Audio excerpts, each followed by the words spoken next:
Hello' বন্ধু বান্ধৱীসকল নমস্কাৰ।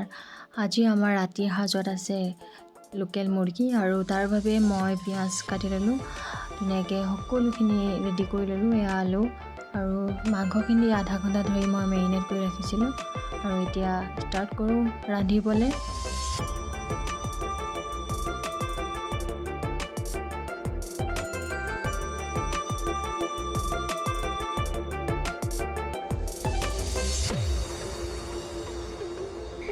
তেলখিনি গৰম হোৱাৰ পিছতে মই প্ৰথমতে আলুখিনি ফ্ৰাই কৰি ল'লোঁ।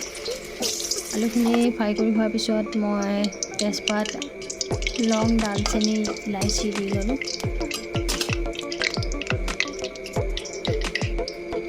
আৰু ইয়াৰ পিছতে পিঁয়াজখিনি ধুনীয়াকৈ ভাজি ল'ম আৰু পিঁয়াজখিনি ব্ৰাউন কালাৰ নোহোৱালৈকে ধুনীয়াকৈ ভাজি থাকিম।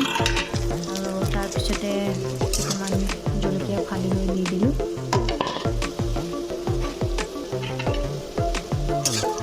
মুৰ্গীৰ মাংসখিনি মই মেৰিনেট কৰোঁতে সকলোখিনি মছলা দি ৰাখিছিলোঁ আৰু এতিয়া পিঁয়াজত অলপমান নিমখ হালধি দি এনেদৰে লৰাই দিম।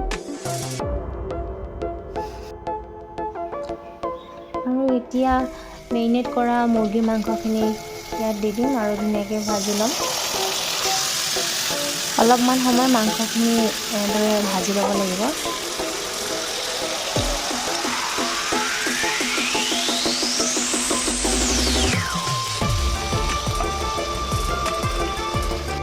মাংসখিনি অলপ সিজাৰ পিছতে ভাজি থোৱা আলুখিনিও দি দিম। আলুখিনি দি মাংসখিনি ভালদৰে লৰাই ল'ম আৰু অলপমান পানী দি দিম, অলপ গ্ৰেভি টাইপ হ'ব।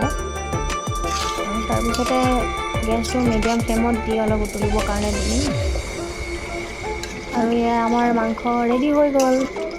মাংস পূৰা সিজি গৈছে আৰু এতিয়া কেনেকুৱানো হৈছে বুলি অলপ টেষ্ট কৰি চাওঁ আৰু আজি ভিডিঅ'টো ইমানতে সমাপ্ত কৰিছোঁ।